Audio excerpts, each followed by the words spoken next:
নমস্কার। শুরু করছি আজকের গল্প পাঠ। প্রখ্যাত উপন্যাসিক, সাহিত্যিক শ্রী বিভূতিভূষণ মুখোপাধ্যায়ের গল্প বিয়ের ফুল পাঠ করে শোনাব। শুনতে থাকুন। বিয়ের ফুল।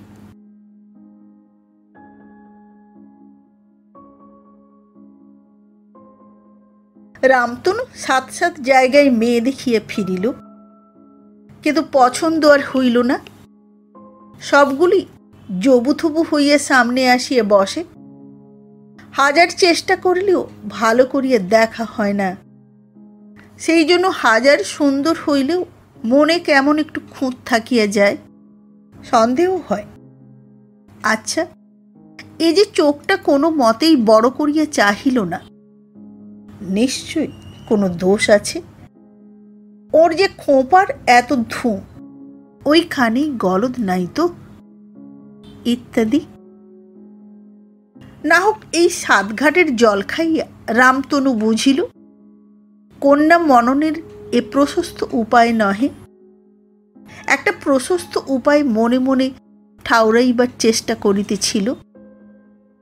এমন সময় বৌদির মুখে একদিন শুনিল তাহার সম্পর্কে এক পিসির কন্যা সম্প্রতি প্রবেশিকা পরীক্ষায় কৃতিত্বের সহিত পাশ দিয়া জলপানি পাইয়াছে।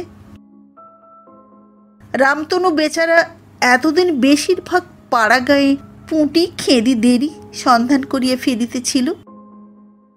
সুতরাং এখন খবর পাইয়া এই সুশিক্ষিতা যুবতী রত্নটির জন্য তাহার হৃদয় একেবারে পিপাসিত হইয়া উঠিল। দেখা নাই, বোঝা নাই, এইরূপ হইল কি করিয়া? ইত্যাকার সন্দেহ যদি কাহারও মনে উদয় হয়, তো কৈফিয়ত এইমাত্র দেওয়া যায় যে প্রেম সবসময় চোখে দেখার তোয়াক্কা রাখে না। হৃদয় মরুভূমি আপনার খেয়াল মতোই গজাইয়া উঠে। তাই বৌদিদি সংবাদটি দিতে একটু অশোভন হইলেও রামতনু প্রথমেই জিজ্ঞাসা করিয়া বসিল, কত বয়স তার? দেখতে কেমন? বৌদিদি ইহাতে তাচ্ছিল্যের সহিত মুখটা ঘুরাইয়া বলিলেন, পোড়া কপাল! তোমার বুঝি অমনি নোলায় জল এলো? পুরুষের সঙ্গে টেক্কা দিয়ে পাশ করে। পোড়া কপাল! সে মেয়ের আবার বিয়ে, গলায় দড়ি জোটে না। কোন দিন বা কাছা কোচা এঁটে পুরুষের সঙ্গে অফিসে বেরোবে। রামতনু বেজায় অপ্রতিভ হইয়া পড়িল। বুঝিল কথাগুলো বড় অসাময়িক হইয়া পড়িয়াছে। বয়স এবং চেহারার সহিত পাশ দিবার বিশেষ সম্বন্ধ সে নিজেই তেমন খুঁজিয়া পাইল না। কথাগুলো তাহার মনের আকস্মিক উন্মাদনার খবরই বাহিরে প্রকাশ করিয়া দিয়াছে। সামলাইবার চেষ্টা করিয়া বলিল, না গো না, সে কথা নয়। কত বয়সে পাশ দিয়েছে? তোমার গিয়ে 16 বছরের কমে, অর্থাৎ কিনা। বৌদিদি হাসিয়া ফেলিলেন। রামতনু বুক চোখ রাঙা করিয়া আরো 2-3 বার অর্থাৎ কেনা করিয়া তখনই বৌদিদিকে হাসিতে দেখিয়ে হঠাৎ চটিয়া উঠিল। বলিল, না বৌদি, সবসময় ইয়ার্কি ভালো লাগে না।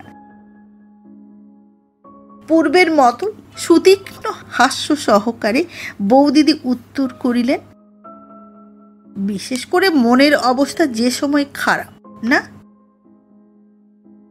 আহা, শুধু পাশ করা শুনেই বেচারির এই দশা। যখন শুনবে 14 বছর বয়স, দেখতে পটের ছবিটির মতন, তার উপর আবার পদ্য লিখতে পারে, তখন বোধহয় মুচ্ছে যাবে। মূর্ছা যাইবার লক্ষণ রামতনুর তখনই প্রকাশ পাইতেছিল। রাগের চোটে কোনো রকমে আত্মসংবরণ করিয়া ঘর হইতে সক্রোধে বাহির হইয়া গেল। এই ঘটনাটির পর ছোকরা হঠাৎ বড় নির্জনতা প্রিয় হইয়া উঠিল। বৈকালে দেখা গেল সে মাঠে একলা ঘুরিয়া বেড়াইতেছে এবং সন্ধ্যার সময় তাহাকে বড় একটা দেখাই গেল না। রাত্রে ডালের সহিত দুধ মাখিয়া এবং মাঝে মাঝে আলুর শাঁস বাদ দিয়া খোসা খাইয়া সে আহার শেষ করিল এবং তাহার পর বিছানায় আশ্রয় লইল। রাত 1টার সময়ও সে জাগিয়া মশারির চালে কল্পনার রঙিন ছবি আঁকিতেছে।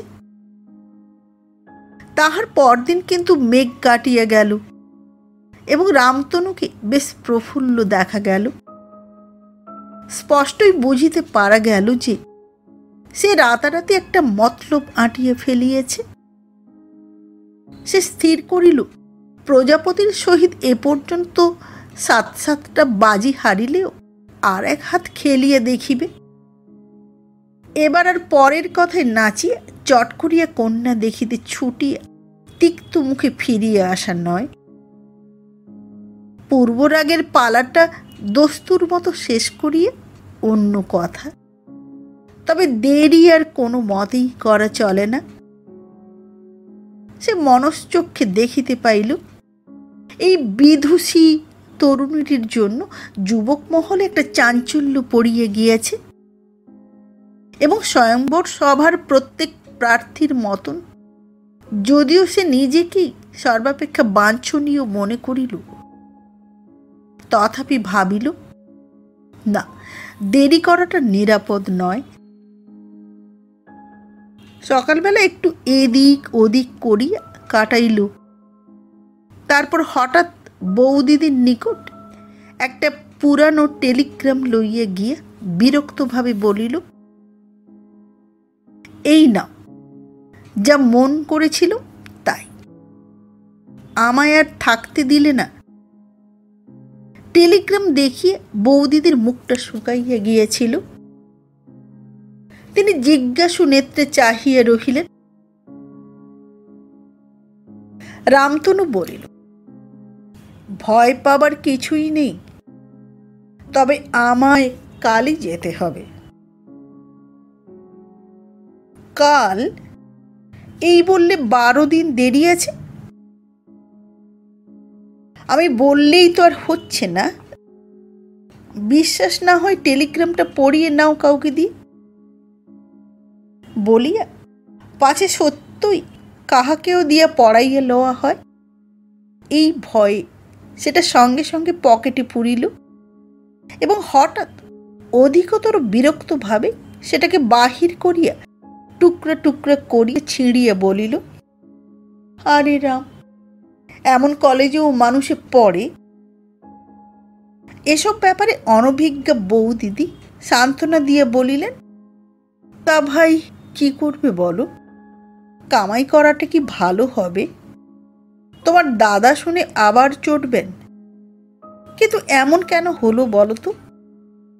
রামতনু পূর্বের মতোই রাগত ভাবেই বলিল, কে জানে, শুনেছিলাম লাট সাহেব নাকি কলেজ দেখতে আসবে, তাই হবে বা। বৌদিদি রাগিয়া বলিল, মুখে আগুন লাট সাহেবের, সে আর মরবার সময় পেল না। ঘরের ছেলে 2 দিন ঘরে এসে বসবে, তাতেও স্বস্তি নেই। যেন অকস্মাৎ মনে পড়িয়া গেল।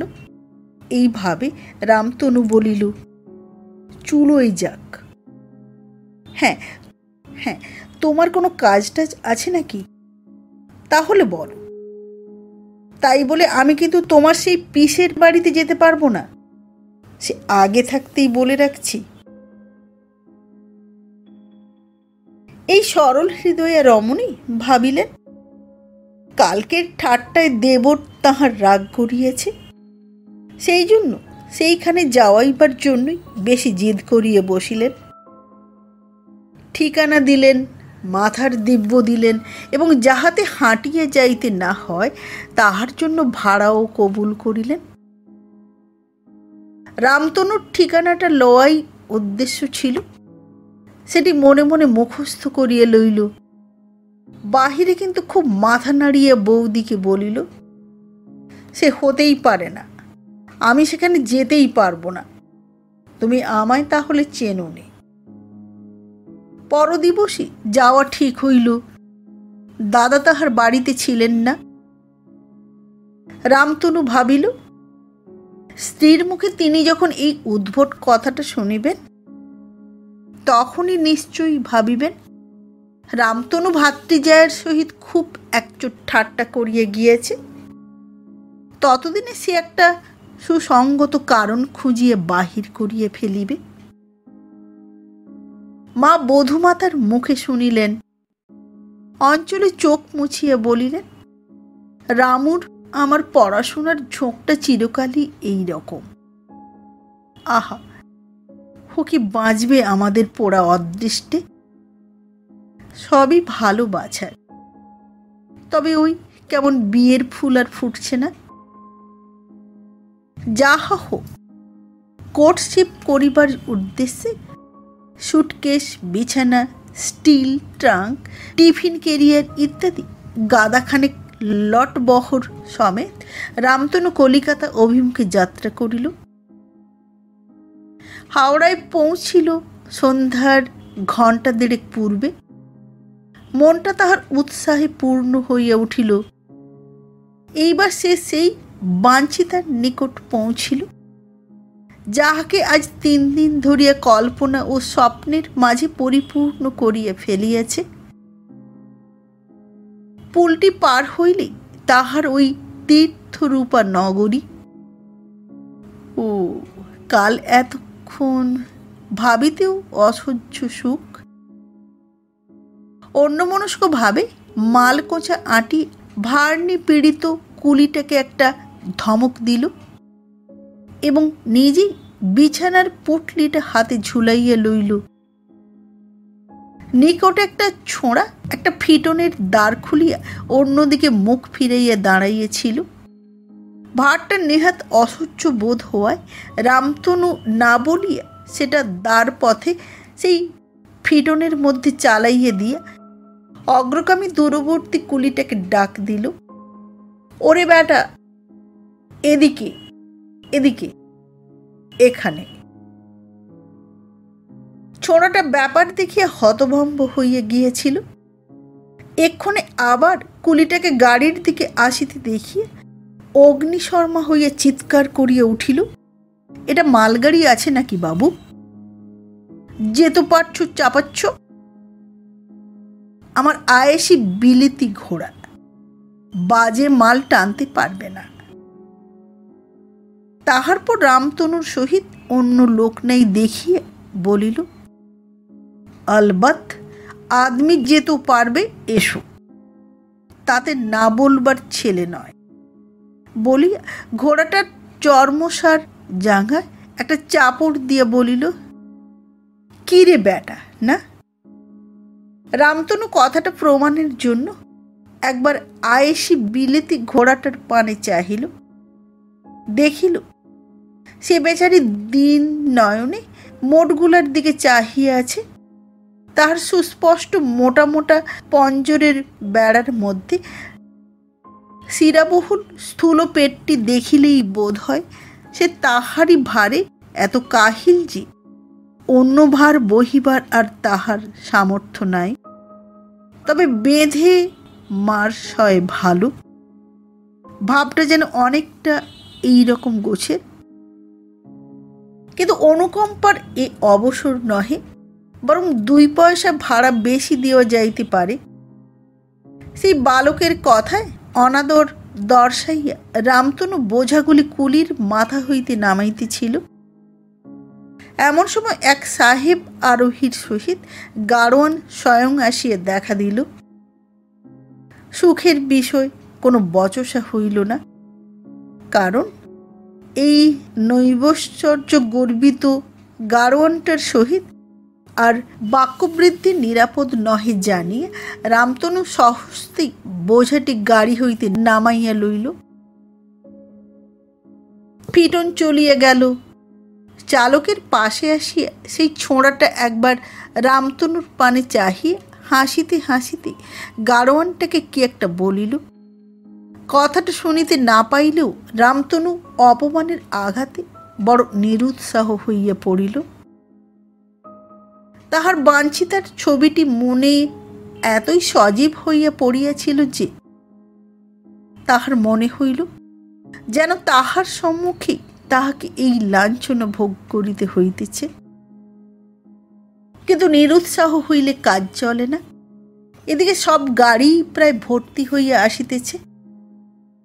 রামতনু কুলিটাকে বলিল, নে ওঠা, ও বেটা বড় বেঁচে গেল আজ আমার হাত থেকে। কুলিটা খপ করিয়া একটু নিচু হইয়া হাত জোড়ো করিয়া বলিল, না বাবু, আমায় চুকিয়ে দিন, আপনি বড় ফ্যাসাদে লোক আছেন। গাড়োয়ানটার মতো কুলিটারও অদৃষ্ট সুপ্রসন্ন ছিল বলিতে হইবে। তাই অদূরে কয়েকজন ব্যর্থ মনোরথ গাড়োয়ানকে সেই অভিমুখে হুড়াহুড়ি করিয়া আসিতে দেখা গেল এবং তাহাদের মধ্যে একজন বিশেষ ক্ষিপ্রতার সহিত আগুয়ান হইয়া মালগুলিতে হাত রাখিয়া সঙ্গীগণকে শাসাইয়া দিল, বস করো, মেরা সওয়ারি হ্যায়। এবং সঙ্গে সঙ্গে তাহার সহকারী বালককে ডাক দিল, এই ইসমাইল, আরে চল সা। তাহাকে লইয়াই এত কাড়াকাড়ি পড়িয়া গিয়েছে দেখি রামতনু আবার বেশ সপ্রতিভ হইয়া উঠিল এবং গাড়ি আসিলে গদিতে একটা চাপ দিয়ে বসিয়ে বলিল, হাঁকাও। ঘোড়ার পিঠে চাবুক কষিয়ে গাড়োয়ান জিজ্ঞাসা করিল, কোথায় যেতে হবে বাবু? রামতনু একেবারে আকাশ হইতে পড়িল, তাই তো, কোথায় যাইতে হইবে? সর্বনাশ! এ কথাটা যে রামতনু নিজেই জানে না। কলেজের হস্টেলে যে তালা আঁটা, এ কথা তো সে একবারও ভাবে নাই। কি বিভ্রাট! এখন উপায়? এদিকে সন্ধ্যা আগত প্রায়, আর সঙ্গেই এতগুলা অতিকায় মোট। এই 3 দিন পড়াশুনো ছাড়িয়া এত যে ছাইভস্য চিন্তা করিল, তাহার মধ্যে এই এত বড় চিন্তাটা কি মনে একবারও স্থান দিতে নাই? কি বিভ্রাট! কবিরা বলেন প্রেম অন্ধ। তা যখন হইয়াছিল তখন তো অন্ধ করিয়াছিল, কিন্তু এখন নেশা কাটিয়া গেলেও রামতনু চক্ষে কিছু দেখিতে পাইল না। শরীর তাহার এলাইয়া পড়িল। গদিতে ঠেস দিয়া সে আকাশ পাতাল ভাবিতে লাগিল, কিন্তু আকাশ পাতালের মাঝখানে যে আপাতত কোথায় গিয়ে দাঁড়াইবে তাহা স্থির করিয়া উঠিতে পারিল না। 14 নম্বর বিপ্রদাস লেনের কথা একবার মনে হইল, কিন্তু সেখানে তো এ অবস্থায় গিয়ে খোঁটা গাড়া চলে না তো। কিন্তু উপায়? কলেজ খুলিবার তো এখনো পুরো 10 দিন বাকি। এই 10 দিন কি গাড়িতে ঘুরিয়ে বেড়াইবে? তাহাতেও সে নয় রাজি। কিন্তু গাড়ির মালিক যে নামিয়ে আসিয়া এখনই একটা মীমাংসা করিয়া লইবার জন্য উৎকট রকম পিড়াপিড়ি লাগাইয়া দিবে, 10 মিনিটও যাইতে দিবে না। গাড়িটা স্টেশন ছাড়াইয়া বাহিরে আসিল। ইহার মধ্যে গাড়োয়ান আরো 2-3 বার মাথা ঝুঁকাইয়া জিজ্ঞাসা করিয়াছিল, কোথায় যেতে হবে? কিন্তু কোনো উত্তর না পাওয়ায় গাড়ি থামাইয়া নামিয়ে আসে রুক্ষভাবে জিজ্ঞাসা করিল, এ বাবু, আপনিও একটা মাল আছেন নাকি? কোথা বলেন না যে? কোথায় যেতে হবে না আমরা যক্ষী আছি যে বাড়ি চিনে লেবু? এ বাবু। ঘরমাক্ত কলেবর রামতনু সোজা হইয়া বসিয়া ধীরভাবে বলিল, দাঁড়া না বাবা, ততক্ষণ তুই চল না সামনে, বলছি। এ বাবু, চক্ষি আছে যে বাড়ি চিনে নেব। একটা অজানা বিপদের আশঙ্কায় ভীত হইয়া গাড়োয়ান বলিল, কি মজার কথা আছে। আপনি লামুন, আমি এরকম সোয়ারি চাই না। পরে ইসমাইলকে বলিল, উতারলে বক্সা। বিপদ যখন এতই আসন্ন হইয়া পড়িল, রামতনুর চট করিয়া একটা হোটেলের কথা মনে পড়িয়া গেল। সে বলিল, আর চল না রে, 25/7 নম্বর মেছো বাজারে। আমার এই নম্বরটাই মনে পড়ছিল না। অপরাহ্নকাল নবদ্বীপ আশ্রমের একটি কক্ষে রামতনু গালে হাত দিয়ে গাঢ় চিন্তায় আচ্ছন্ন। আকাশে মেঘ থমথম করিতেছে, অপরাহ্নের তাবৎ চিহ্নগুলোই লোপ পাইয়াছে। রামতনুর মনটা বড় বিষণ্ণ। আজ সকালে এক পশলা বৃষ্টি হইয়া গিয়েছিল বলিয়া প্রিয়ার উদ্দেশ্যে যাওয়া হয় নাই, আর এখনো এই দশা। কাজটাও এমন ধরনের নয় যে একটা গাড়ি ভাড়া করিয়া যাওয়া চলে। যাক, যখন উপায় নেই তখন আর কি হইবে। পশ্চিমে হাওয়ায় মেঘগুলা পূর্ব প্রান্তে জড়ো হইতেছিল। রামতনু শখ করিয়া ভাবিতেছিল, তাহার মানস প্রতিমাও ওই দিকটাই আলো করিয়া আছে। পুরাকালে এই মেঘ বিরোহী যক্ষের সংবাদ যেমন তাহার প্রেয়সীর নিকট বহন করিয়া লইয়া যাইত, তেমন করিয়াই পূর্ব দিকে 14 নম্বর বিপ্রদাস লেনে তাহার প্রিয়ার পদতলে ঢলিয়া পড়িতেছে। আহা, তাহার বিরহেও এত সুখ, তাহার বিরহেও এত সুখ। রামতনুর কিন্তু মনে পড়িল, তাহার সহিত যখন একবারও দেখা হয় নাই, তখন এই মন গড়া বিরহ নিষ্ফল। প্রথমে কিরূপে দেখা সাক্ষাৎ করা উচিত সেইটি ভাবিবার কথা। বাস্তবিক আমি অমুকের দেওর বলিয়া উঠিলে চলিবে না তো? না হয় 5 মিনিট ধরিয়া বারান্দায় দাঁড়াইয়া পরিচয় দিল। তাহার পর যদি জিজ্ঞাসা করে, কি কাজ বাপু এখানে? 7-5 ভাবিয়া রামতনু স্থির করিল, পরিচয়টা যেন হঠাৎ হইয়া গেল, এই রূপ হইলেই ঠিক। মিনিট কয়েক চিন্তার পর রামতনুর মাথায় একটা জমকালো মতলবের উদয় হইল। সেটা সংক্ষেপিত এই, সে এখন বাহির হইয়া বিপ্রদাস লেনটা চিনিয়া লইবে। তাহার পর যতক্ষণ না বৃষ্টি নামে এদিক ওদিক একটু পায়চারি করিবে, এবং বৃষ্টি নামিবা মাত্রই গলিতে ঢুকিয়া পড়িবে ও 14 নম্বর বাড়ির নিকট গিয়া আর যেন পারিল না, এইভাবে তাহার বারান্দায় উঠিয়া পড়িবে। ইহাতে চাই কি, একটি শুষ্ক বস্ত্রেরও আশা করা যাইতে পারে। তাহা ছাড়া পরিচয়াদির সময়ও পাইবে অনেক। তাহা হইলে আর দেরি করা চলে না। রামতনু তাড়াতাড়ি জুতা জামা পরিয়া বাহির হইয়া পড়িল। চারিদিকে মেঘের আড়ম্বর দেখিয়ে একবার মনে হইল ছাতাটা লইয়া যায়, কিন্তু ভাবিল তাহা হইলে ভালো জমিবে না। ছোট বড় কতকগুলি গলি অতিক্রম করিয়া রামতনু কর্নওয়ালি স্ট্রিটে আসিয়া পড়িল। রাস্তার 2 দিকে বিপ্রদাস লেন খুঁজিতে খুঁজিতে সে উত্তর দিকে চলিল। মাঝে মাঝে আকাশের দিকে চাহি তাহার মনটা বড় দমিয়া যাইতেছিল। বৃষ্টি আরম্ভ হইল বলিয়া আর দেরি নাই, তাহা হইলেই তো সর্বনাশ। আশঙ্কা দুর্বল মনে রামতনুর একটা সংশয় উদয় হইল। বৌদিদি যদি ভুল বলিয়ে থাকেন, কিংবা তাহার পোড়া বরাতে যাহা বেশি সম্ভব ইহারা যদি বাসা বদলাইয়া থাকেন। বিপন্নভাবে রামতনু এক বৃদ্ধ দোকানিকে বলিল, ওগো কর্তা, আমি বিপ্রদাস লেনে যাব। বৃদ্ধ কি একটা নেশার ঝোঁকে ঝিমাইতেছিল। মাথা না তুলিয়ে ঘাটটা একটু হেলাইয়া বলিল, স্বচ্ছন্দে।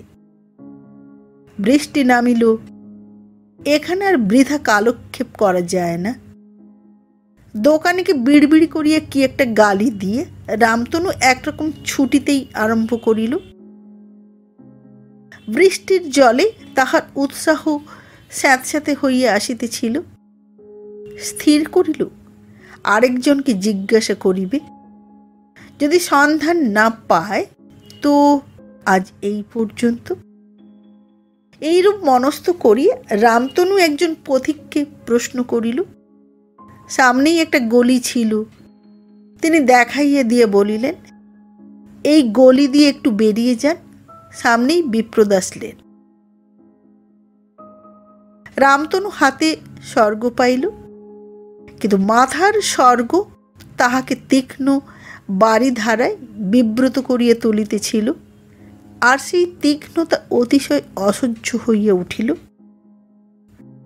যখন রামতনু বিপ্রদাস লেনে প্রবেশ করিয়া দেখিল, ডাইনে বাড়ির নম্বর 111 এবং বামে 112, তাহার মানে এটা গলির শেষ দিক, এবং গলিটাও মস্ত বড়। দুঃখ করি আর কি হইবে। দক্ষিণ দিকের বাড়িগুলোর উপর মাঝে মাঝে নজর ফেলিয়া মাথা নিচু করিয়া সে দৌড়াইতে লাগিল। তাই কি সেই বাড়িগুলোই ছোট? যাহা হোক, এই বড় বড় বাড়িগুলার নম্বর ক্রমে ক্রমে কমিয়ে আসিতে লাগিল, এবং রামতনুরও নষ্ট উৎসাহ ফিরিয়া আসিতে লাগিল। অবশেষে একবার মাথা উঁচাইয়া রামতনু দেখিল 21। তাহার পরে মুখে হাসি দেখা দিল, এবং সে আর মাথাও নিচু করিল না। চোখে জলের ঝাপটা লাগিতেছিল।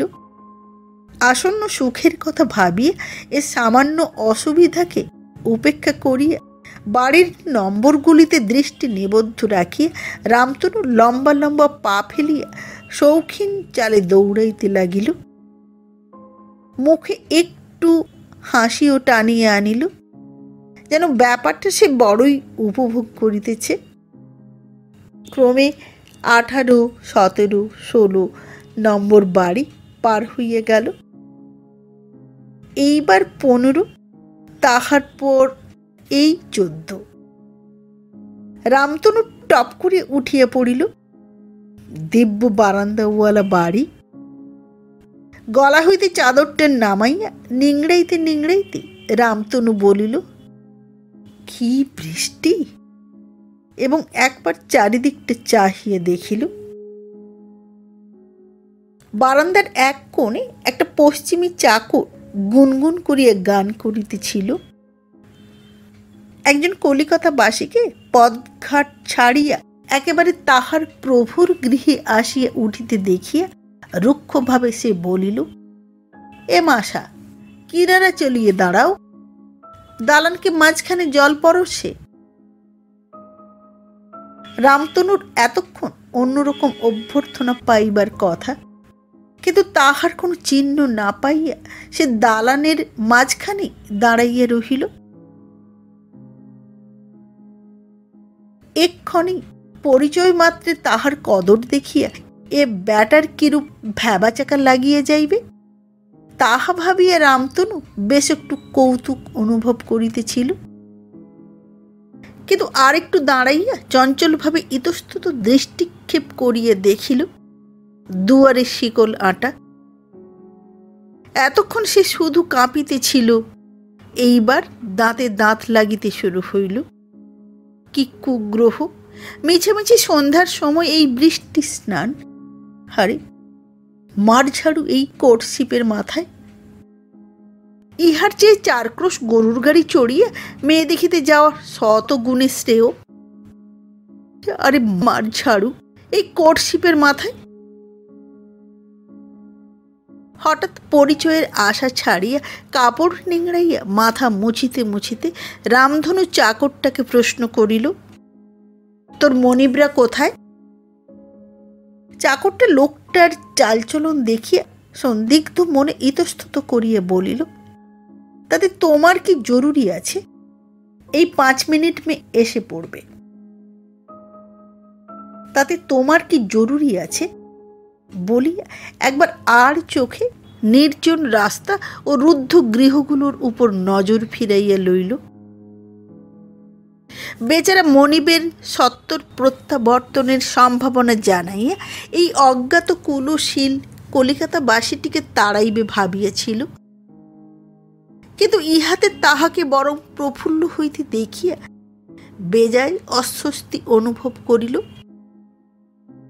এবং রামতনুর উপর হইতে চোখ না সরাইয়া একটু রাস্তার দিকে সরিয়া বসিল।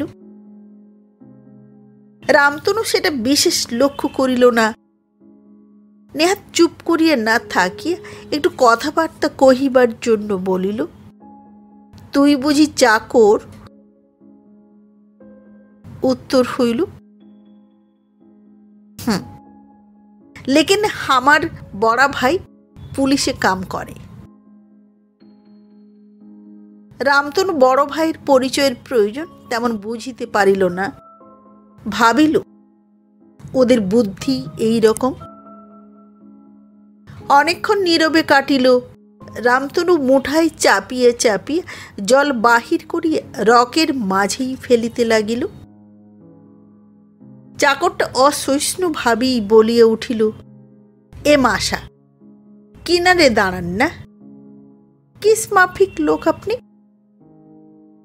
রামতনু একটু চটিল, ভাবিল আচ্ছা বেয়াদব তো, কিন্তু মনে হইল আহ চেনে না, ও বেচারার দোষ কি?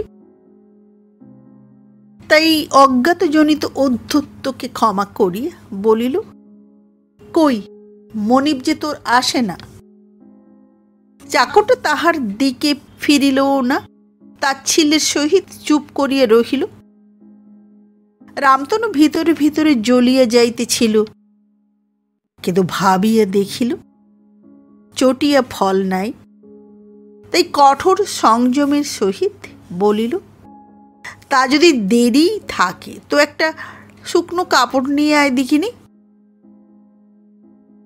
চাকরটা বিজ্ঞভাবে মাথা নাড়িয়ে ব্যঙ্গস্বরে বলিল, আর গরম গরম 1 পেয়ালা চাবি আনিয়ে দি। বড় ভিজিয়ে গেলেন। রামতনু তখন আরো চটিয়া গেল, কিন্তু আরো নরম সুরে চিবাইয়া চিবাইয়া বলিল, দেখ ঢের বাংলা বুলি হয়েছে, চালাকি রাখ। আমার চাকর হলে এতক্ষণে আস্ত থাকতিস নি। তোর মনি বেলে টের পাবি আমি কে। তবে নেহাত দেরি হলে আমি যদি চলেই যাই তো এই কার্ড রইল, নে একখানা কাপড় নিয়ে আয় দেখিনি, লক্ষ্মী ছেলের মতন। তোর মনি বেলে টের পাবি আমি কে। রামতনু পূর্ব হইতেই কার্ড সংগ্রহ করিয়া রাখিয়াছিল। ভিজা একখানা কার্ড বাহির করিয়া তাহার নাম ও ঠিকানা লিখিয়া চাকরটার হাতে দিয়া বলিল, নে রাখ, আর এই ঠিকানায় ভিজে কাপড়গুলো কাল দিয়ে আসবি। চাকরটা গম্ভীরভাবে কার্ডটা 2 খণ্ড করিয়া ফেলিয়া দিল এবং দাঁড়াইয়া হুঁশিয়ারির সহিত গলা উঁচাইয়া বলিল, আমার নাম রামটহল বা আছে, হামাই ঠকিয়ে কাপড় লিতে আসে তুম। রামতনু আর নিজেকে সামলাইতে পারিল না, কারণ মানবের ধৈর্য এবং শীত সহ্য করিবার ক্ষমতা উভয়েরই একটা সীমা আছে। একে তো শুষ্ক কাপড় পাইল না, তাহার উপর চক্ষের সম্মুখে তাহার কার্ডের এই লাঞ্ছনা হওয়াতে সে একেবারে ক্ষিপ্ত হইয়া উঠিল। ঘুষি বাগাইয়া সামনে আগাইয়া গেল এবং দাঁতে দাঁত পিষিয়া বলিল, আমি ঠকজোর চোর, বেটা যত বড় মুখ নয় তত বড় কথা। হুঁশিয়ার হইলেই যে সাহসী হইতে হইবে এমন কোনো কথা শাস্ত্রে লেখে না। আবার সম্প্রতি শহরে কয়েকটা ডাকাতি হইয়া গিয়েছিল। রামতনুর উদ্ধত ঘুষির নিম্ন হইতে তড়িতের ন্যায় সরিয়ে গিয়া মাঝ রাস্তায় বৃষ্টি মাথায় করিয়া রামটহল বা আর্তস্বরে ডাকিয়া উঠিল, খুন হইল, দৌড়, ডাকু পড়ল বা। রামতনু প্রমাদ গণিল, মুহূর্তের মধ্যে নামিয়া পড়িয়া প্রেম ভুলিয়া প্রাণপণে ছুটিল। সামনেই একটা গলি দেখিতে পাইয়া তাহার মধ্যে ঢুকিয়া পড়িল এবং এগলি সেগলি করিয়া একেবারে হেদর সম্মুখে আসিয়া দাঁড়াইল। হাঁপাইতে লাগিল, যেন বুকের পাঁজর কয়টা ছিটকাইয়া বাহির হইয়া যাইবে। কিন্তু তখনও তাহার স্বস্তি নাই। সামনে দিয়া মন্থর গতিতে একটা ঘোড়ার গাড়ি যাইতেছিল। একবার চারিদিক চাহিয়া গাড়োয়ানকে সে জিজ্ঞাসা করিল, মেছো বাজার যাবি? রামতনুর বস্ত্রের দিকে দৃষ্টি নিক্ষেপ করিয়া গাড়োয়ান বলিল, না বাবু, গদি ভিজে যাবে। আমি দাঁড়িয়ে যাব বাবা, গদি ভিজলে তুই দাম পাবি। ডবল ভাড়া লিব বাবু, দেখছেন না কিরকম বাদল আছে। বাদল না হলে আর এইটুকুর জন্য গাড়ি করি, তার ডবলই সই। কত হবে? 1.5 টাকা দিবেন বাবু। আপনি ভদ্রলোক, বড় কষ্টে পড়েছেন, কি আর বলবো। নিরুপায় ভাবে গাড়িতে চড়িতে চড়িতে রামতনু বলিল, 4 আনার ডবল কি 1.5 টাকা হয় বাবু? তা চল, তোর ধর্ম তোতেই আছে, একটু জোরে হাঁকাস। গাড়ি চড়িবার মিনিট 2 মধ্যে বৃষ্টিটা হঠাৎ ধরিয়া গেল। বিধির এই কঠোর বিদ্রুপ দেখি রামতনুর মনে হইল গাড়ির দেওয়ালে মাথা ঠুকিয়ে মরে। নামিয়ে একটা দোকান হইতে 5 গ্রেন কুইনাইন কিনিয়া লইয়া হোটেলে ঢুকিল। তাহার পর ট্রাঙ্ক খুলিয়া গাড়োয়ানের জন্য 1.5 টাকা বাহির করিয়া লইল। তখন কেবল একটি 1 টাকার নোট, বিকশিত দন্ত বিদ্রুপের মতো একটি টাকা ট্রাঙ্কের মাঝখানে পড়িয়া রহিল। পর দিবস বেলা আন্দাজ 4টার সময় রামতনু বিছানার উপর অলসভাবে শুইয়া জানালার মধ্য দিয়ে আকাশপানে চাহিয়েছিল। মেঘ ছিল না বলিলেও মিথ্যা বলা হয় না। তবুও ঘর পোড়া গরু যেমন সিঁদুরে মেঘে ডরায়, সেইরূপ যা 2-1 খণ্ড মেঘ এদিক ওদিক করে বেড়াইতেছিল, তাহা দেখিয়া রামতনুর যথেষ্ট আতঙ্ক উপস্থিত হইয়াছিল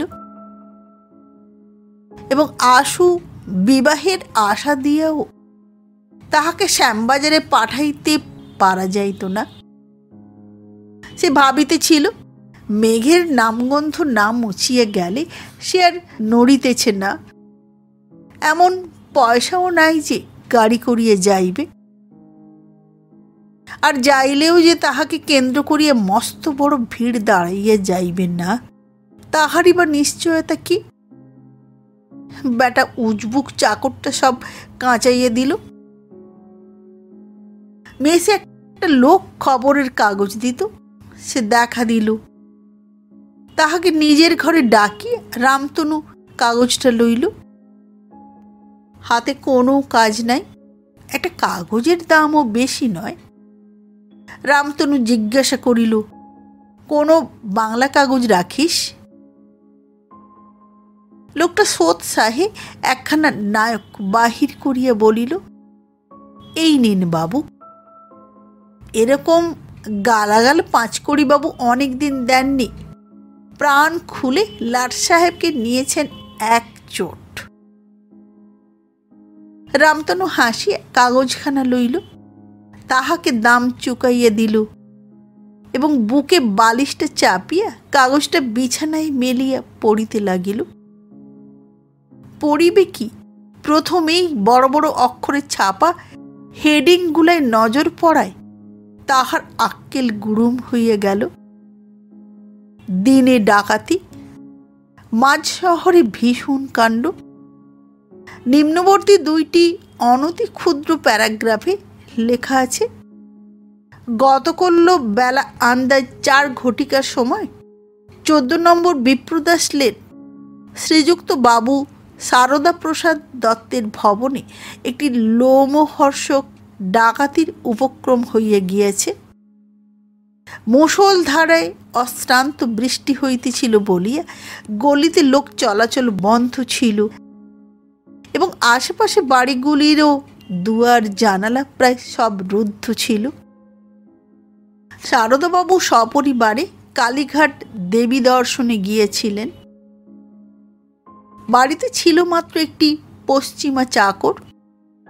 এই সময় সুযোগ বুঝিয়ে একটি ভদ্রবেশী যুবা ভিজিতে ভিজিতে আসি বারান্দায় উঠে এবং প্রথমে সোজা কথায় একখানি শুষ্ক বস্ত্র চাহিয়া আলাপ জমাইবার চেষ্টা করে এবং তাহাতেও কৃতকার্য না হইয়া একখানি কার্ড হাতে দিয়া বলে যে সে তাহার প্রভুর আত্মীয়। চাকরটা ইহাতে ক্রুদ্ধ হইয়া কার্ডটা ছিঁড়িয়া ফেলে এবং তাহাকে অর্ধচন্দ্রদানে নিষ্ক্রান্ত করিবার প্রয়াস করে। ইহাতে দুর্বৃত্ত জামার মধ্য হইতে একখানা ভোজালি বাহির করিয়া তাহাকে আক্রমণ করে। তখন ভৃত্যটা রাস্তায় পড়িয়া চিৎকার করিয়া লোক জড়ো করে। ইত্যবসরে ভদ্রবেশধারী গুন্ডাটি চম্পট দেয় এবং ঠিক এই সময় গলির বাহিরে সদর রাস্তা দিয়ে একটি মোটরকে ঊর্ধ্বশ্বাসে বৃষ্টির মধ্য দিয়ে ছুটিয়ে যাইতে দেখা যায়। পুলিশের তদন্ত চলিতেছে। দ্বিখণ্ডিত কার্ডের অর্ধেকটা মাত্র পাওয়া গিয়াছে। সেটার লেখাটুকুও নাকি জল পড়িয়ে এমনই অস্পষ্ট হইয়া গিয়েছে যে কিছুই নিরূপিত হয় না। আমাদের লাল পাগড়ি ভাইয়েরা বোধ করি ভাবিতেছেন লেখাটা পড়া গেলে ব্যাপারটার একটা কিনারা হয়। এমন না হইলে আর বুদ্ধি। আমরা বলি তত মাথা না ঘামাইয়া বিজ্ঞাপন দেওয়ার ঠিকানাটা ডাকাতের নিকট হইতে আনাইয়া লওয়া হোক না। রামতনু সর্বাঙ্গে কাঁটা দিয়া উঠিল। কি সর্বনাশ! সে একজন ফেরারি আসামি। তাহাকে লইয়া শহরময় হইচই পড়িয়া গিয়েছে। ঘামে তাহার বুকের বালিশ ভিজিয়া গেল এবং তাহার মনে হইতে লাগিল যেন মাথার মধ্যে একটা গুবরে পোকা ঢুকিয়া ভোঁ ভোঁ করিয়া চক্র দিতেছে। মিনিট 5 পরে সে অতি কষ্টে নিজেকে একটু সামলাইয়া লইল। বাহিরে গিয়ে বেশ করিয়া মাথাটা ধুইয়া ফেলিল।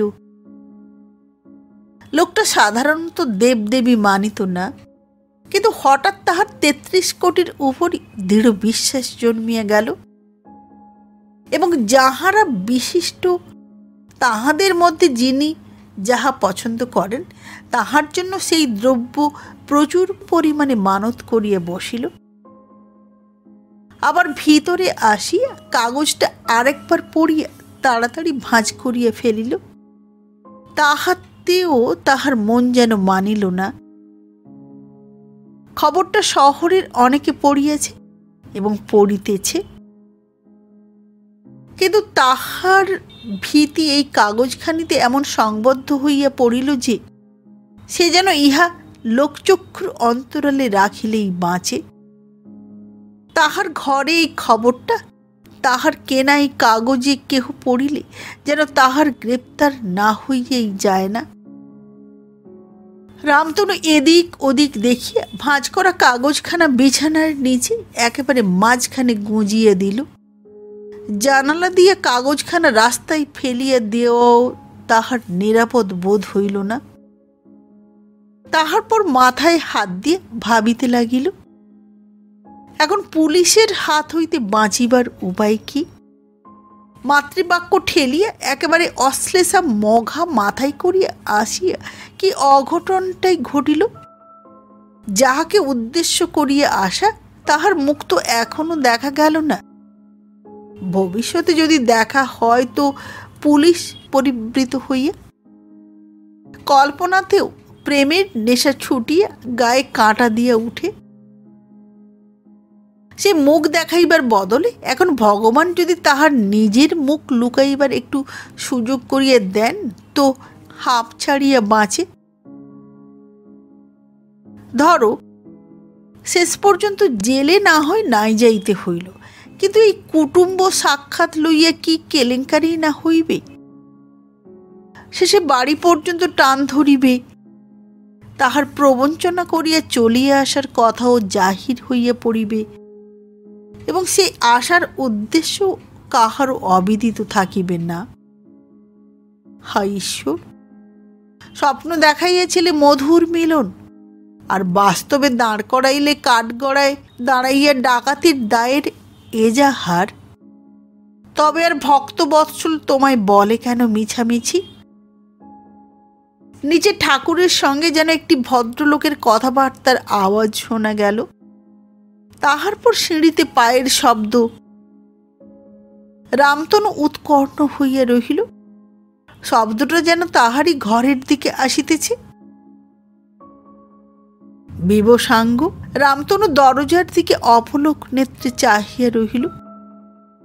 ভদ্রলোকটি দরজার সামনে আসিয়া রামতনুকে নমস্কার করিলেন। তারপরে ভিতরে প্রবেশ করিয়া বিনা বাক্য ব্যয় চেয়ারখানায় বসিয়া বলিলেন, মশাই।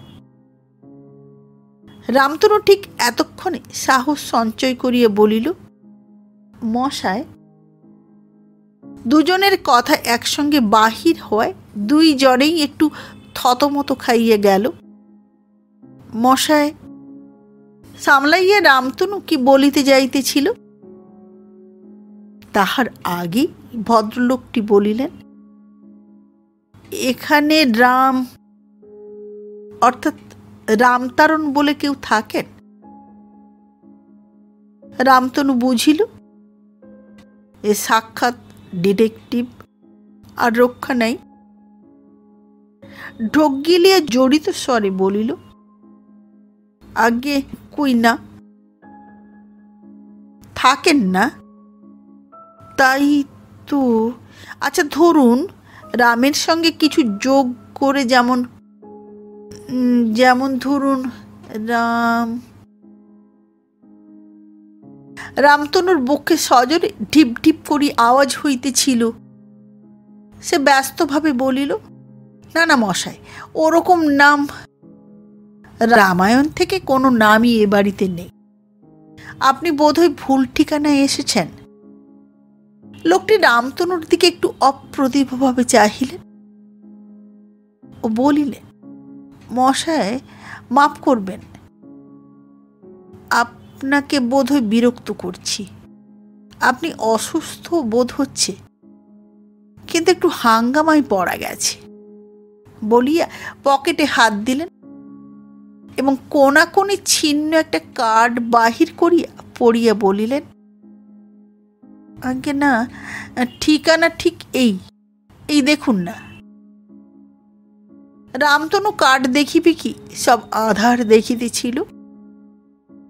সেই তাহারই কার্ড, রামটহলের হাতে ছেঁড়া।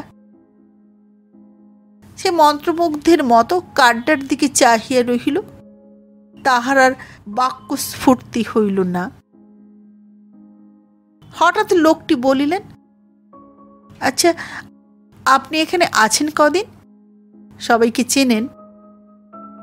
রামতনুর নেশার মতো ভাবটা ছাঁত করিয়া কাটিয়া গেল। সে মুখ তুলিয়া পাগলের মতো ফ্যালফেল করিয়া চাহিয়া রহিল। লোকটিও ব্যাপারটা আন্দাজ করিতে পারিলেন না।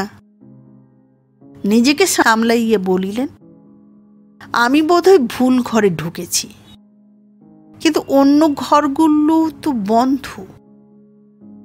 বলিলেন, না, আপনি রেস্ট নিন, আপনাকে জ্বালাতন করে বড় অন্যায় করছি। তা আমি এই বইটা নিয়ে বসি, অন্যান্য ভদ্রলোকেরা এলে খোঁজ নেব।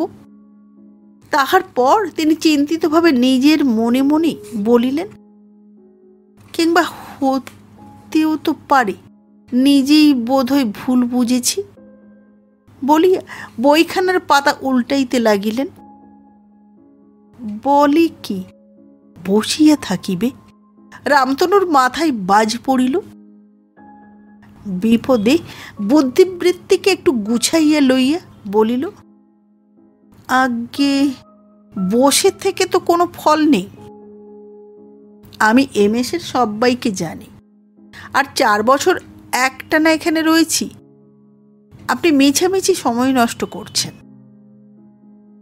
ভদ্রলোক উত্তর দিলেন না, শুধু চক্ষু কুঞ্চিত করিয়া বইয়ের এক জায়গায় কি যেন পড়িবার চেষ্টা করিতে লাগিলেন।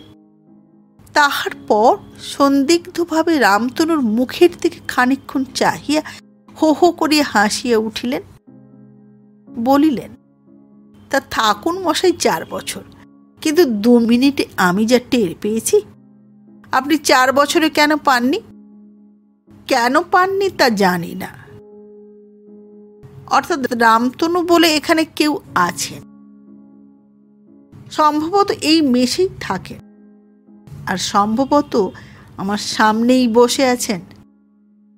দেখুন তো, এই বইখানা বোধহয় আপনার। বলিয়া রামতনুর যেখানে নামটা লেখা ছিল সেইখানটা টিপিয়ে ধরিয়া তাহার সম্মুখে বইটা বাড়াইয়া ধরিলেন। রামতনুর মুখটা ছায়ের মতো ফ্যাকাশে হইয়া গেল। লোকটির হাতটা চাপিয়া ধরিয়া নিতান্ত মিনতির স্বরে কহিল, মশাই বাঁচান, কিছু দোষ নেই আমার। জেল থেকে কিছু দোষ নেই? কিছু দোষ নেই নিতান্ত বলা যায় না, কারণ মিছিমিছি আত্মগোপন করতে গিয়ে আমায় যা ভাবিয়েছেন তাতে একটু দোষ হয়েছে বই কি।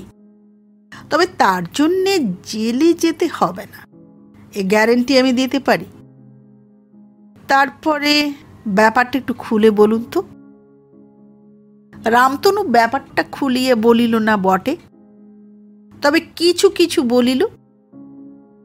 অর্থাৎ সারদাবাবুর সহিত তাহাদের কুটুম্বিতা কি প্রকারের, আর সেই কুটুম্বিতা সূত্রে আলাপ করিবার প্রয়াসে ব্যাপারটা কিরূপ অহেতুকভাবে ঘোরালো হইয়া দাঁড়াইয়াছে, ইত্যাদি ইত্যাদি।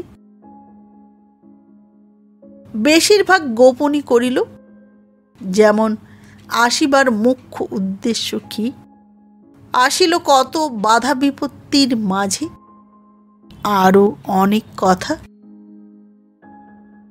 ভদ্রলোকটির নাম অমিয় বাবু।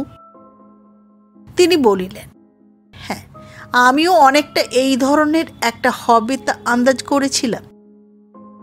চাকরটা যখন একটা কার্ডের টুকরো দেখিয়ে বললে আবার আমায় কার্ড দিয়ে ভোলাতে এসেছিল, তখনই আমার মনে একটু খটকা লাগে। ভাবলুম, বাংলাদেশে ডাকাতির যুগটা এখনো সম্পূর্ণ যায়নি বটে, তবে চিঠিপত্র দিয়ে ডাকাতির যুগটা নেই। লুট করতে এসে ঠিকানা রেখে যাবে এমন ডাকাতকে অতি সাহসী অথবা অতি বোকা বলতে হবে।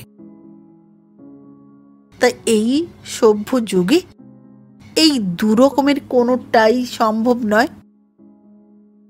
পুলিশরা কার্ডের খানিকটা পেয়ে বাকিটা খুঁজতে লাগলো। দৈবক্রমে সেটা জলকাদা মাখা হয়ে আমার জুতোর পাশেই পড়েছিল। আমি জুতোর তলায় সেটা চেপে ধরলাম এবং সুবিধে মতো উঠিয়ে পকেটে পুরলাম।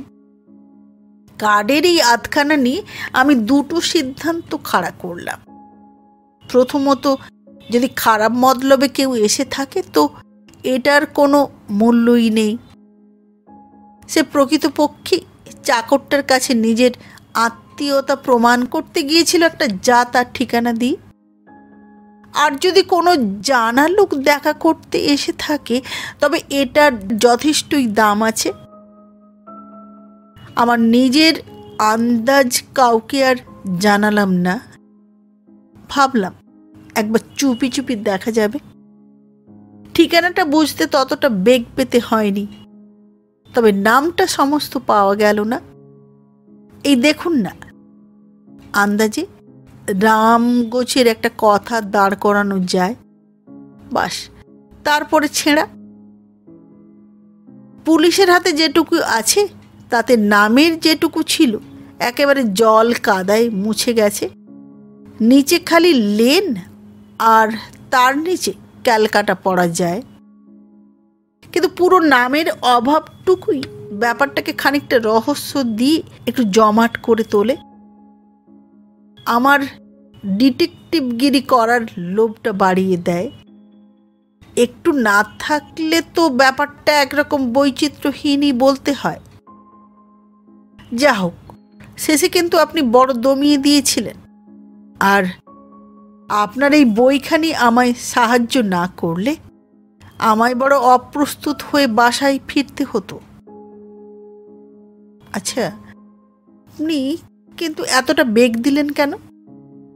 সত্যিই ডাকাতি করতে গিয়েছিলেন নাকি? তাহলে গেরস্তের কাছে ঠিকানা দিয়ে আসতে পারলেন, আর বাবার কাছে আত্মপরিচয় দেবার সময় সব সাহস লোপ পেল। ভদ্রলোকটি চেয়ারে হেলান দিয়া খুব হাসিতে লাগিলেন। রামতনু ক্ষীণভাবে তাহাতে একটু যোগ দিল।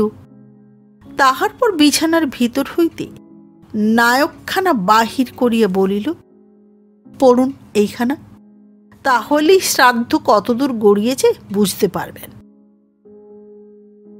মশায়, মানুষ সাধু কি অসাধু আজকাল তার নিজের কার্ডের উপর নির্ভর করে না, নির্ভর করে এইসব খবরের কাগজগুলোর মতামতের উপর। অমিয়বাবু উচ্চহাস্যে মধ্যে মধ্যে বিবরণটুকু পড়িয়ে কাগজটা রাখিয়ে দিলেন, বলিলেন, বাহাদুরি তবে আমারই বেশি। একটা মস্ত বড় ব্যাপারের কিনারা করে ফেলেছি, কিন্তু আসল কথাটা যে চাপা পড়ে যাচ্ছে। নেন, জামা টামা পরে ব্যাপারটা না জুড়তে পরিচয় হলেই ভালো, তাদের একেবারে অভিভূত করে ফেলা যাবে। নিন, আমি ততক্ষণ একটা সিগারেট ধরাই। ভয়টা যখন সম্পূর্ণ তিরোহিত হইল, রামতনুর মনে আবার পূর্বের ভাবটা আত্মপ্রতিষ্ঠা লাভ করিয়া লইল। অমিয়বাবু তাহাকে বিপন্মুক্ত করিয়াছেন বটে, কিন্তু বিশেষ করিয়া তিনি তাহার বাঞ্ছিতার আত্মীয় বলিয়া সে সহজেই তাহার প্রতি আকৃষ্ট হইয়া পড়িল এবং তাহার আতিথ্যের জন্য ব্যস্ত হইয়া উঠিল। অমিয়বাবু যখন সিগারেট ধরাইতেছিলেন, রামতনু প্রচ্ছন্নভাবে একটা টাকা বাহির করিয়া নিচে নামিয়া গেল এবং ঠাকুরকে বাছা বাছা খাবার, এক বাক্স কাঁচি মার্কা সিগারেট ও পানের ফরমাস দিয়া উপরে উঠিয়া আসিল। তাহার মনে হইতেছিল, হ্যাঁ, শেষ পর্যন্ত বিয়ের ফুলটা ফুটল। তাহলে ভগবান মুখ তুলে চাইলেন। ও, চাইতেই হবে, অধ্যবসায় বলে একটা জিনিস আছে তো, আর তিনিই শুধু আছেন, ওসব দেবতা টেবতা কিছু নয়। ঘরে আসিয়া প্রফুল্লভাবে অমিয়বাবুকে বলিল, দেখাশোনা করা গেল, কিন্তু আগে থাকতে বাড়িতে কে কে আছেন জানা থাকলে পরিচয়ের বিশেষ সুবিধে হয়। অর্থাৎ নতুন পরিচয়ের আড়ষ্ট ভাবটা অনেকটা কেটে যায়।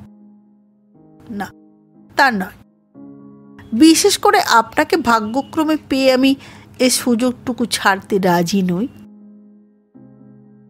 রামতনু পূর্বে অবশ্য অনেকটা শুনিয়েছিল, কিন্তু যাহাকে উদ্দেশ্য করিয়া আসা তাহার সম্বন্ধে আলোচনার জন্য তাহার তৃষিত মনটা বড়ই ব্যগ্র হইয়া উঠিল, বিশেষ করে তাহারই এই আত্মীয়ের সহিত। অমিয়বাবু বলিলেন, হ্যাঁ, সে কথা মন্দ কি, তবে মেলা লোকের মধ্যে গিয়ে আপনাকে হাঁপিয়ে পড়তে হবে না। বাড়িতে ওদের আছেন মাত্র কর্তা স্বয়ং, আর এই গিয়ে একটি মেয়ে, মা আর একটি ছেলে। সে নেহাত ছেলে মানুষ, স্কুলের নিচু ক্লাসে পড়ে। নিজের অন্তর্নির্দিষ্ট পথে আলোচনাটিকে লইয়া যাইবার জন্য রামতনু বলিল, হ্যাঁ, লেখাপড়ার কথাই মনে পড়ে গেল। শারদাবাবুর মেয়েটি তো খুব উচ্চশিক্ষিতা। উচ্চশিক্ষিতা এখনো বলা যায় না, ম্যাট্রিকটা পাশ করেছেন মাত্র। তবে হ্যাঁ, আরও পড়েন, সবারই এইরকম ইচ্ছে। কথাগুলো অমিয়বাবু ঘাটটা একটু নামাইয়া মৃদু হাসিয়া বলিলেন। রামতনু বলিল, যাই হোক, আমাদের মধ্যে এটুকুও বড় একটা পাওয়া যায় না। আলাপ করে তৃপ্তি পাওয়া যাবে, তার উপর আপনার সঙ্গে পরিচয়টা আগের থাকতেই হয়ে রইল। আপনার সঙ্গে ওদের খুব ঘনিষ্ঠ সম্বন্ধ বলে বোধ হচ্ছে যেন। অমিয়বাবু পূর্ববৎ হাসিয়া বলিলেন, সম্বন্ধ কিছুই ছিল না, তবে কয়েকদিন থেকে হয়ে দাঁড়িয়েছে বটে, আর সেটা একটু ঘনিষ্ঠ বলতে হবে বই কি। রামতনু বিশেষ কিছু না বুঝিয়া শুধু বাক্যের কৌশলটুকু লক্ষ্য করিয়া হাসিয়া বলিল, কিরকম? অর্থাৎ ওর সেই মেয়ের সঙ্গে সম্প্রতি আমার বিবাহ হয়েছে বলিয়া পূর্বের মতো লজ্জিতভাবে হাসিতে হাসিতে অমিয়বাবু নির্বাপিত সিগারেটটা আবার ধরাইবার উদ্যোগ করিতে লাগিলেন, এবং ঠিক সেই সময় দরজার আড়াল হইতে উড়ে ঠাকুরটা বিজ্ঞের মতো মুচকি হাসিয়া ইশারা করিয়া জানাইল, আতিথ্যের আয়োজন সব হাজির। নমস্কার। বিয়ের ফুল গল্পটি পাঠ করে শোনালাম। আবার দেখা হবে আগামী পর্বে, এটি নতুন গল্প নিয়ে। আজকের মতো নমস্কার।